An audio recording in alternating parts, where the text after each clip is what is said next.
Welcome to a Wiser Retirement Podcast. We put together a guide with some recommendations to help you focus on being financially fit at different milestones in your life. Some of you may be ahead of schedule, while others may have to play catch up. You can download this guide for free on our website. The link to download Your Path to a Lifetime of Financial Success is listed in the episode description. Or you can go to wiserinvestor.com, scroll to the bottom, and find it there. Now on to today's episode. Welcome to a Wiser Retirement Podcast, where we believe the best financial advice should always be conflict-free. I'm your host, Casey Smith. Guiding you to financial freedom today is my co-host, Brad Lyons. Hey, Brad. Hi, Casey. You know, we use this, Brad, we use this system called Orion, as you know. Orion is an accounting system that takes all of our information from TD Ameritrade, Schwab, Betterment, and Nationwide, brings all that data into this database. And last week I discovered it's a huge system. It's like looking at the buttons on the space shuttle, you know, you're like, oh my gosh, there's so many buttons here. Yeah. Now that we've gotten more comfortable, we've been using the program we're probably approaching a year. There's this button down there that has metrics, and you can compare your firm versus 2,900 other firms, which I assume are all their customers. They're all participating in the database of Orion. Okay, so all this data is coming from custodians, brokerage firms, that our client accounts are being held at. Right. So this is across the country. What I was flabbergasted as, we've had a good year. We've added a lot of new clients. But it feels weird because with the market being down so much, we've added a lot, but you don't really see that in our total assets under management as a firm. We've seen a huge uptick in hourly planning. And of course we see that right away because that's hourly planning. But what I found interesting is we're like in the top 10% across the country with Orion clients, I guess, who are participating in growth as a percentage of growth of the firm. I guess it's like you get used to that. You get used to excellence, and you assume that you just know where all the areas that you've got to fix this process, or we could do this a little bit better. But it's good. It's good to get confirmation that we are doing something right, and as far as business managers too. There's no award for that, really. It's just, I guess it's a monetary award, but well, running a good business, in this industry means that you're also running a good financial advisory firm. The two go hand in hand, right? Frankly, I mean, if there's a financial advisory firm that's not run well, then clients aren't being served well. So these two aspects go hand in hand. Being part of a clientele of a growing firm means that there's growth opportunities, that there's going to be new products, new services like this Orion. It is far superior to the performance reporting that we had prior to this. And we could only do that through clientele growth and growth in assets and growth in hourly services. Very true. Very true. And I'm excited about this transition to Schwab, honestly. Coming back from Schwab Impact this year, just realized that I feel like Schwab is just a little notch above where TD was. I don't like that they have proprietary products, but I understand that's how they make money. We won't be forced into any of that. But it was very, very interesting. It was a little, how do I say, maybe a little touch of higher class. Does that mean a little? Maybe there were definitely some aristocrats there. I call them the aristocrats. That's not I don't mean that in a bad terminology, but just a lot of the benchmarks we get are from these old legacy firms, and we're not that at all. We're not a legacy firm. In fact, when we think about our company, we don't think about, we want to be like this company. We have to look outside of our industry. I talk a lot about, we have to build teams like software companies, right? We advertise probably more like a brand of some sort, like a clothing brand or a maybe even a restaurant in some sense, and how we use Google ads and things of that nature. Right. So we have to look outside outside of our industry as we develop and build. But it's always good to get an award. Everybody loves an award. It's a major award. The holiday season. Remember right? that? Remember that movie? Christmas It's Story. a major award. It's a major award. That's right. Fragile. Greatest Christmas movie. But anyway, it's like, I don't know if our clients know this, but we go into planning every year come the first of the year. Now, what that means to a client really means that we are all, at the beginning of the year, beginning to think through the next 12 months on all the things that we're going to do for our clients, okay, over the next 12 months. We did it last year, and we accomplished it this year, 2022. We're going to do it again in 23. Also, we're going to look at new products and new services, new ways to serve our client. How are our clients wanting to communicate with us? How do we want to share information back with them? Keeping relevant in the changing times. And we talked a little bit about relevancy just, a little bit ago, in that, we're living in a world that changes daily almost. Yep. And how do we communicate that to our clients in a most effective manner? So we go into planning, in early the year, and we're going to talk about this as a firm and bring our clients' thoughts into this and how do we best serve them. So, I think the best thing we did this last year was shore up our professional relationships. I think, asset management, we've had that. I mean, we've been doing that well for decades. I think the planning process is not just money management. That's where so many other firms stop because that's the only place they make money. And we're not, obviously we want to be a profitable company, but we want to we want to be the best at financial planning and to bring in like the Dickerson agency, so that every client now is getting an unbiased, thorough property casualty review when they come through the financial planning process. Mm-hmm. That was huge for our clients because what's interesting is I'd say about 80% of new clients coming through the process are underinsured. And there's a point in your wealth where you no longer should be focused just on what's cheapest. You need quality. Right, there's a point where you move off the general, right, for car insurance, and you move into Allstate, right? And there's a point where you leave Allstate or State Farm to then go to like a Pure or a Chubb or something of that nature. You need to have quality of coverage, not cost of coverage, be your primary role. Now, once you have a quality quote, then you can compare price. But it's amazing how many people are underinsured on their homes. They didn't even have anything in their policy to help them build. I mean, in one case, it was $100,000 underinsured. So if it had burnt down, they didn't even have the full replacement clause, right? Because they went and found the cheapest policy. Exactly. And there may have been a time for that, as you expressed, but now the magnitude of a financial loss from an economic disaster, right, has grown tremendously in people's and clients' portfolios, not just financial portfolios, but their entire asset, their balance sheet.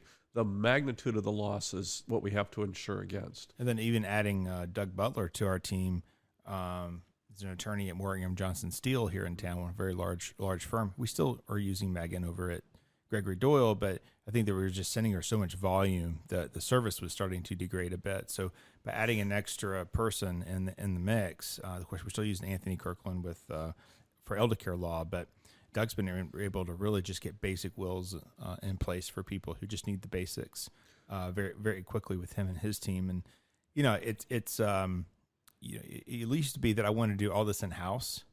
And quite honestly, it's just really tough to do that because when you have if you have an individual insurance agent, an individual CPA or individual attorney inside your practice that's adding, 4 people a week, they can't keep up, and then their service degrades, and then it looks bad on us. And so I think for our client base, solidifying this network over the last year has been probably our biggest improvement, client facing anyway. I think next year I'm pushing hard. Some weeks we get so caught up in client projects that we can't work on stuff down the road. But I am all about this 1-page financial plan. Doing all the same process we do now, but people walk away with a piece of paper that has, these are my action items, these are my goals, these are my, this is my net worth, this is my tax situation, right? And so you look at this one piece of paper and you should be able to make decisions much easier.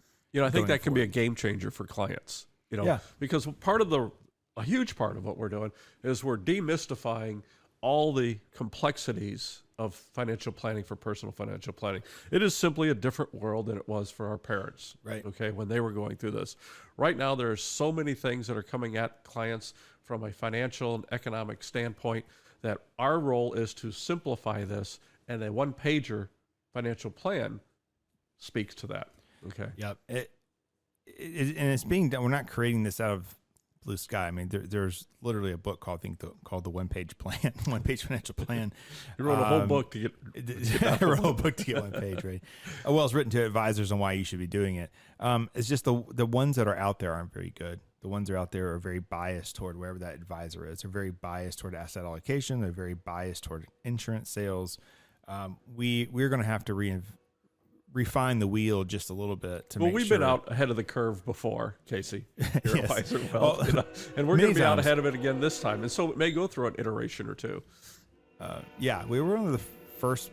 ETFs? Yeah, with ETFs, we were definitely ahead of the curve. I remember we had all ETF portfolios when there's only like 200 ETFs, and we were ahead of the curve on comprehensive financial planning as part of the asset management process. Now I think we identify more as a financial planning firm than we do an asset management firm, even though in that same report, our asset performance has done really, really well, but it has nothing to do with you and me necessarily. It's our style. You know, we're very passionate about being passive, long-term focused investors. So we carry a lot of Vanguard funds, things of that nature, right? It's just that the active managers have done so bad in the last year to date and last year, because you think in high volatility that a manager is like, oh yeah, we're out, we're in, we're out, we're going to buy this. And they make the wrong decisions. And Right. so now if you look at the Spiver report, in the last decade, last 10 years, 94% of fund managers have failed to beat the S&P 500 or any index. Any of their indexes, which is their benchmark for being judged. You know, we're bringing institutional quality investments to individual portfolios. Is one of the ways that we look at it. It's institutional quality. It's your own endowment. It's your own pension fund. That's and then how do we replicate that? Right. Yeah. It's so simple. It's so simple and it's so cheap. And other firms won't do it because they have to justify their 2.5% fees. Or they sound smart. They sound smart. You know, we have a whole crypto podcast. If you want to listen to the last episode about FTX and its collapse with myself and my good friend Robert, you should do that. But I'll just say that sometimes the smartest person in the room is not the smartest person in the room, right? You think about SBF and what he did with FTX and the whole collapse of that whole system. It was a fraud. It was a fraud. Don't even get me started. I mean, literally the media is like allowing this guy to apologize and saying there was like a run on the bank.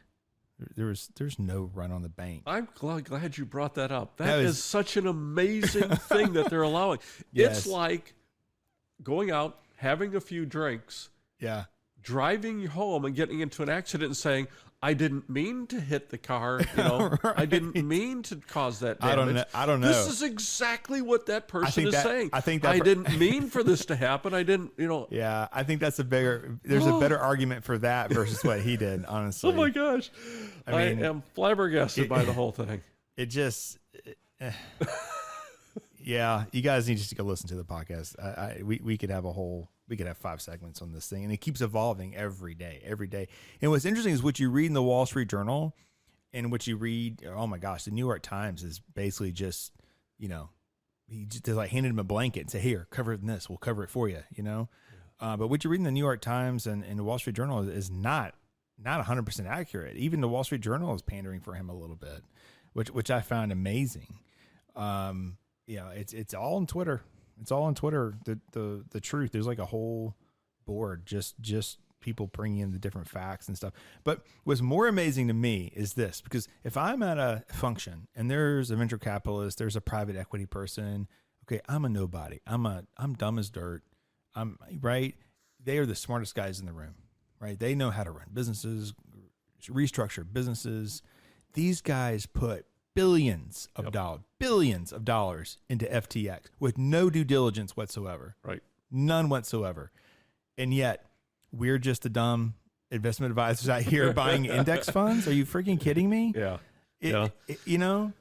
Sequoia Capital actually sent a letter to their investors apologizing, which, I was like, hey, good for you guys. Because the media hasn't apologized yet because he was like their golden child. That's right.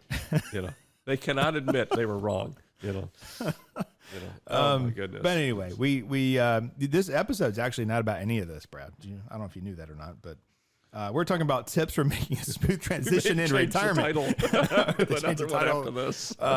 This is tips for making a smooth transition into retirement. This is a real thing. Don't put your money in all your money in crypto. That's number one.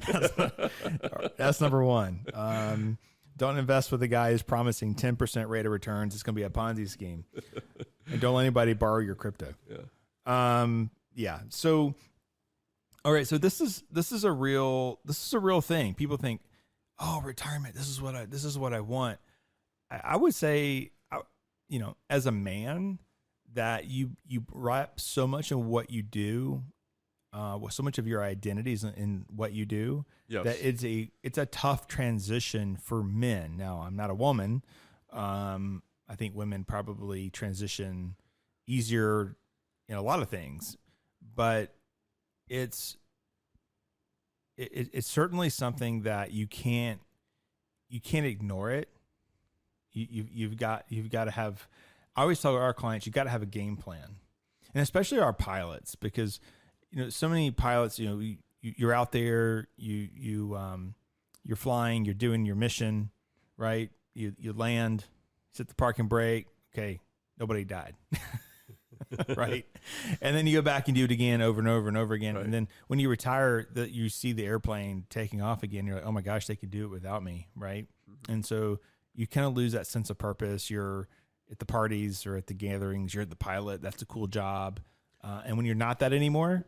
To that point, okay, pilots, I would imagine, tend to associate with pilots. Yeah. Lawyers associate with lawyers, etc. And so when a pilot leaves that profession, they've associated with somebody at a pilot. That also became their social network, and now that's gone. Right. Lawyers experience much the same. They spend so much time at the law firm, they associate with other lawyers. Yep. Doctors at the hospitals and clinics tend to associate.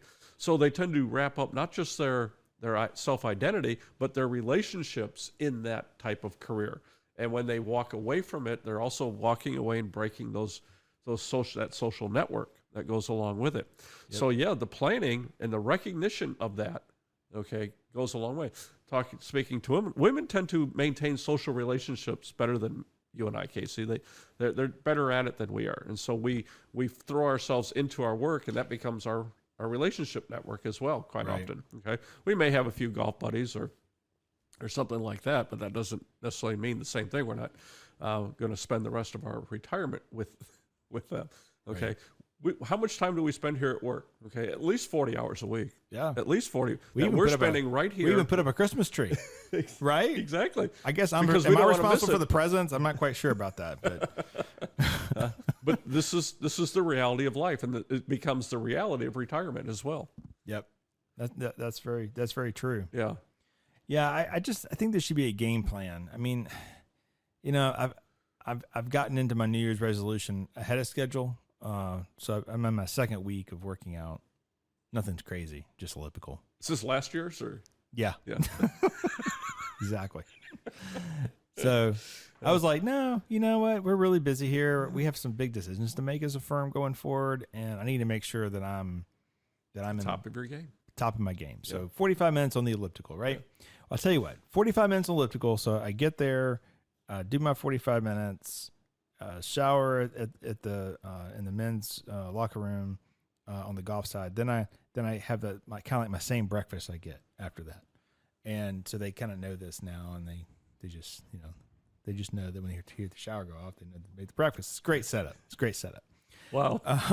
But what's interesting is every morning there's like the same group of guys. They call them the lunch bunch, but it's the same group of guys that are at the club every single day. These, in their peak, were captains of industry. Yes. That's the only way to put it. Yes. Yeah. And they had great business lives. And they are there every single day. Every day around noon, they tee off. They play their 18 holes. They bet their side bets, and then they go home. And maybe that was their whole goal in retirement. They're certainly keeping busy. They're being physically active. They have a network of guys that they love. I just look at it as what a waste of talent.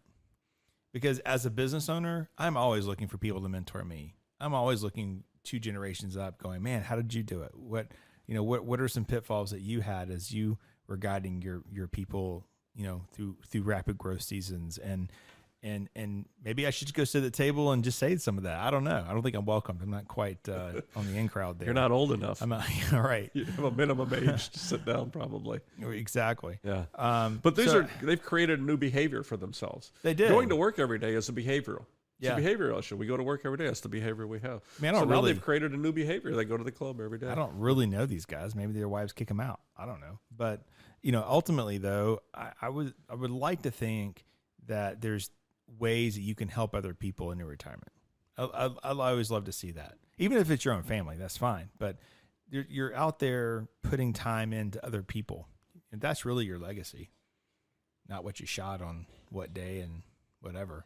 But I don't know. That's their life, not mine. But yeah, it's I would just think about that.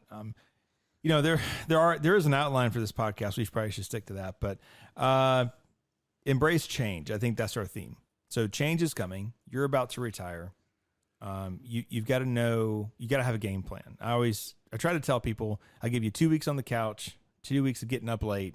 And then after that, you have to formulate a purpose and your feet got to hit the ground every morning going, okay, I'm excited about this. And this is what we're going to go do.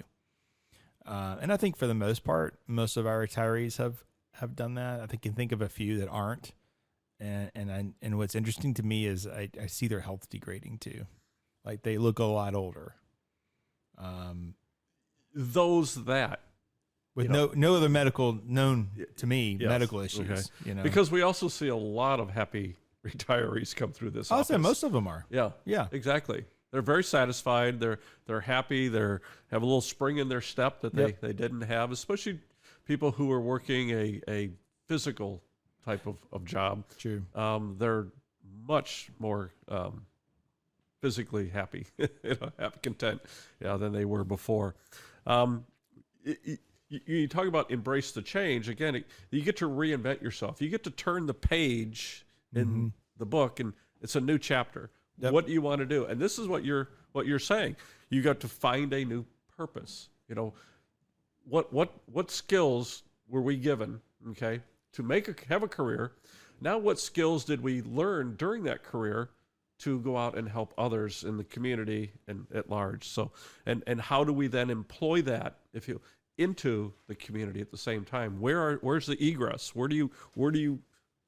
Where's the on-ramp? Where do you move into that? Is it charity? Is it through social work? Is it through church? Is it through the synagogue? Is it through, governmental, what NGOs, I think they're called, non-government organizations. Right. Where do you find these and so on? So, but this is part of, preparing for retirement, isn't it? It's beginning ahead of time.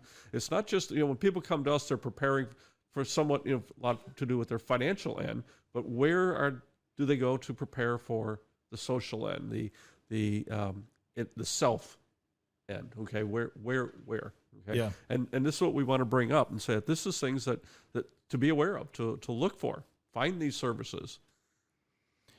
Suggestions that we found, kind of sitting out there from different people, but one is adjust your attitude, which is interesting.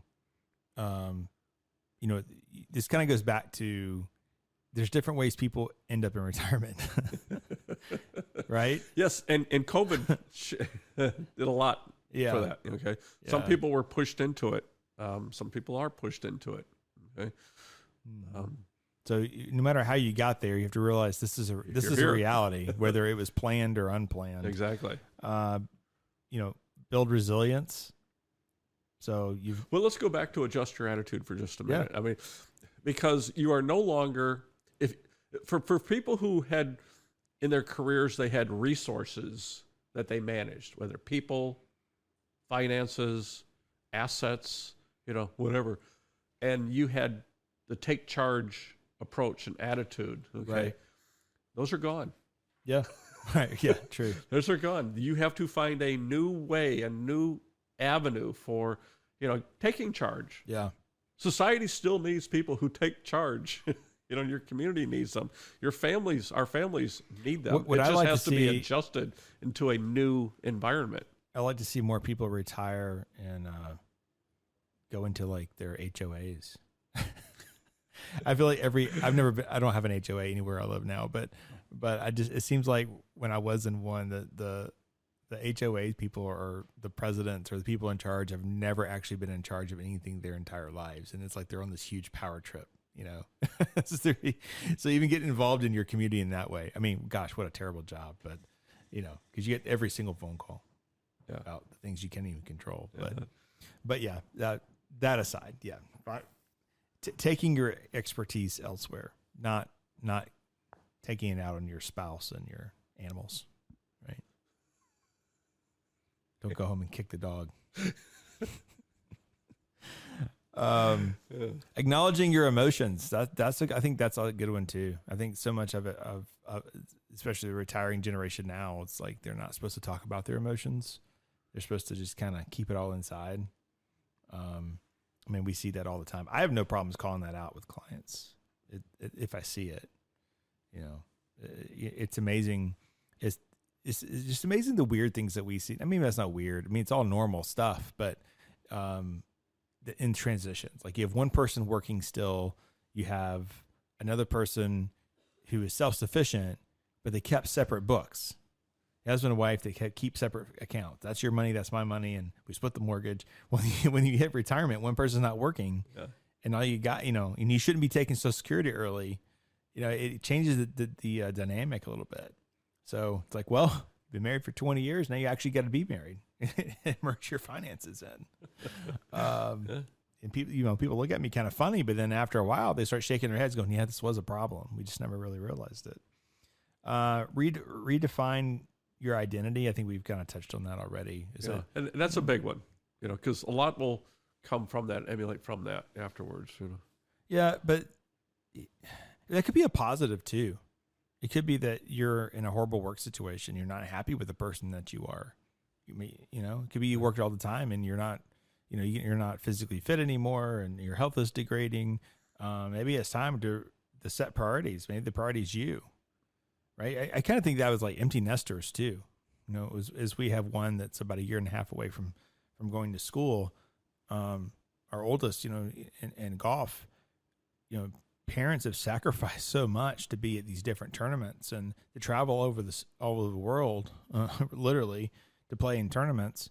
And you realize that when they go to school, you're probably still going to go to college, but you're not in charge of. You're going to go to college tournaments, but you're not in charge of so much anymore. Right. And so it allows you to actually focus on things that you want to do instead of having to. You bring up an excellent topic and point here, and I don't know what's in there. But, this is something that my wife and I learned as our kids, moved on through college and now out on their own, is the amount of time that becomes available. Mm-hmm. Okay. That was taken up through kids' activities, directing them, taking them, being involved with them. Okay. That you have so much time now to do some of these other things, and how do you fill that time? Yeah, right. And it's going to be exacerbated in retirement. I'm all that time. We've got 3 kids moving in 3 different directions at times. So there's not enough of us, but I am very aware that there's going to be a period where there's nothing happening. And so I somewhat enjoy what's happening now. Mm-hmm. Because I enjoy being busy and I don't know what I'm going to do with myself when there's nowhere to go. And these are the exact same issues that retirees are facing. Exactly. Okay. Exactly. Just substitute career job for children activities, Yep. Yeah. I think most of us and through our work have goal planning that we sit down and do. I think that's something that we should do more personally, going forward. And so when you're in retirement, like I said, take this few weeks off, maybe do that big retirement trip. But after that, what are our goals? Is it our goals to travel to these places and we put little pins on the map? If people still do that, I don't know. Or is it something with our families that we want to see accomplished? Is it grandchildren? Do we have highly successful adult children that have nannies for their kids? How can we make sure that the kids have some type of normal, grandparent relationship? Yeah, grandparent relationships. Okay, sure. Yeah. That's kind of funny. I have some clients who are like, I raised my kids. It's their turn to raise their kids, and they are checked out. And we have other clients who have grandkids, and you think that they're raising the kids themselves. It goes back and forth, and it's just your personal preference and how you think about things. Well, the family dynamic plays a role in helping to do some of these other embracing changes, that occurs, because that's the environment that we're in. Okay. I thought I put it in our show notes, but you remember the episode with Hughes? Yes, James Hughes. James Hughes. Yeah.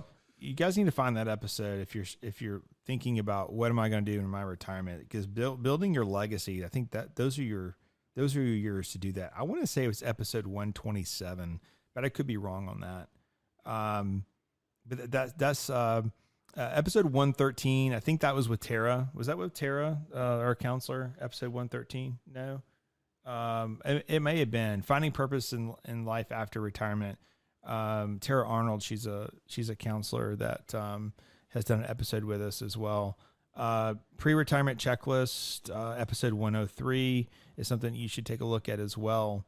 But yeah, getting back to our list, I think the final thing is just strengthening your social network.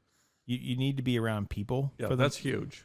Yeah, you had to recreate that, especially if where you worked and where you lived are separate places. So if you lived in Marietta, and then you worked down at the airport, right? Okay, I mean it's very difficult to create. You don't know anybody up here, right? Okay, quite frankly, yeah, exactly. That's the way to put it. So yeah, creating and strengthening that social network, is important. It's just like when almost they say going through a second childhood. Sometimes calling somebody up and say, hey, what are you doing today? Right, having that sort of true, social network where you can do that on any given day. Yeah, and you do not want to be home thinking that the world is what you see on CNN, that's somehow reality. That's so important, or Fox, or anything. I don't even pick on just CNN, but what you're watching on TV is not reality. Especially when if there's one person in the household still employed, yeah, and when they get home, all you want to talk about is what you heard on CNN today and how strange and crazy it was. Or you don't want to go anywhere. The other person's like, anything. I don't want to talk about this. Yeah, I don't watch any of that stuff. Even CBC, even business news it's all predicated on ratings. There's no longer real journalism. So you have to take that into account. You have to research and find things out on your own and come up with your own opinion. But journalism's pretty much dead. Everyone has an agenda. And so if their agenda is to scare you and to think the world is a really scary place, I don't know. Are people still doing COVID counts now? This is the COVID count. And I don't know if that's a thing or not, but we have a few select clients that are spending their retirement sitting at home doing nothing because they're afraid to go out because they might get COVID. And they're healthy otherwise. It's somehow very real for some people. It just has put the fear into them that they're just not going to accept the new reality. You went to work for 30 years and you were never scared about getting the flu. Right. That's what it's come down to. I'm sure there's some COVID related deaths, but it's nothing like what we were experiencing before. Even our doctors that are clients here are kind of shouting up and down, going, "That's what the big deal is. We handled it all wrong to begin with." But for you and I, we came to work every day, and that just changed our focus completely. I had to come to work every day. I have family members that didn't go to work every day. Correct. And so I said, we just experienced it differently than you did. Yeah, like literally. I went to work every day. I knew that I had to be at work every day. Yeah. Or else traffic was great. I know, for you especially. I know. I long for those days. And we didn't give each other COVID, so we worked out all right. No, I knew that I'd be here every day. One, the market was falling like a rock, right? And so you had to be here for clients and keep doing our job. And then when it got better, then people were less scared about the whole thing. But yeah, you have to make sure that the world's negativity doesn't steal your joy in retirement. That's a great way to say it. I think that's what I want to say about that. But But ultimately, it's what we're all looking for is not necessarily retirement. We're looking for financial freedom. And so I think that's what we're providing to people is here's your path to financial freedom. We call it financial success, I think in our tagline, but it doesn't mean you have to retire. You can transition into other roles. You can do other things. But what is your purpose? Donald Miller has a great book out now called Hero and a Mission. And I recommend that for anybody who's looking for determine what their purpose is, because it allows you to go methodically, step by step, through his hero and a mission. It's kind of the framework you did when you had that workshop a while back. Was that a couple years ago you did that? Yes. So the book is now called Hero and a Mission, which he requires all his staff members to do that when they come on the firm to make sure that their new job aligns with what their personal mission is. Maybe it's something we should do here too, but. Anyway, live life with a purpose, wake up understanding what it is that you're going to do and set goals for yourself and what you're trying to achieve, even if they're selfish goals, if it's your handicap, even if it's learning to sail, if it's learning to, do something you've always wanted to do. I know what I'm going to do. I don't enjoy cooking or anything like that really. But I do have a check in my man card on grilling because I don't grill. So someday when Wiser no longer needs me, I'm going to take a class, learn how to grill. I knew a guy who went into like a semi-retirement and he took a barbecuing class. It was like 2 weeks, super intense. Yes, they are. They're supposed to be great. He was like telling me about doing something on his grill that he was smoking something. I don't know. It took like 2 days. Wild animals were coming by his backyard. It was crazy. I was like, so I enjoy serving people. So I feel like that, man, if I could learn how to do that and then just like invite the whole neighborhood over and say, hey, I made this, whatever. And we're having a big cookout. Come watch the game. Come watch the game. Yeah. Exactly. Yeah. That would be fun. But right now there's no time for that. Yeah. Working too hard for, our wiser clients here. Serving them, exactly. Thank goodness not having to cook for them. That would be detrimental. We'd be out of their health. Unless they like peanut butter and jelly sandwiches. Or Chick-fil-A. Yes, I can buy a meal. I'm good at that. All right, Brad. Till next time. Talk to you later. Thanks for listening to a Wiser Retirement podcast. We hope you enjoyed today's episode. Make sure to subscribe wherever you're listening. That way you don't miss any new episodes. We would also appreciate if you could leave a rating and review. If you have any questions about anything that was discussed today, head to wiserinvestor.com and reach out. We would love to hear from you. This episode was produced and edited by Lilton Moore. This podcast is strictly for informational purposes only and is not to be considered as investment advice or a solicitation to buy or sell any financial products, securities, digital assets, or any other investment vehicles, or a basis to make any financial decisions. Wiser Wealth Management Incorporated is a registered investment advisor with the SEC. The host and/or guest may personally own securities, digital assets, or other investment vehicles mentioned on this podcast. Neither the host nor guest of the show are compensated for their participation, and no referral fees are paid to or received by any host or guest for clients, listeners, or similar interests. Investments involve risk, and unless otherwise stated, are not guaranteed. Be sure to first consult with a qualified financial advisor, tax professional, insurance professional, and/or legal professional before implementing any strategy discussed herein. Past performance is not indicative of future performance.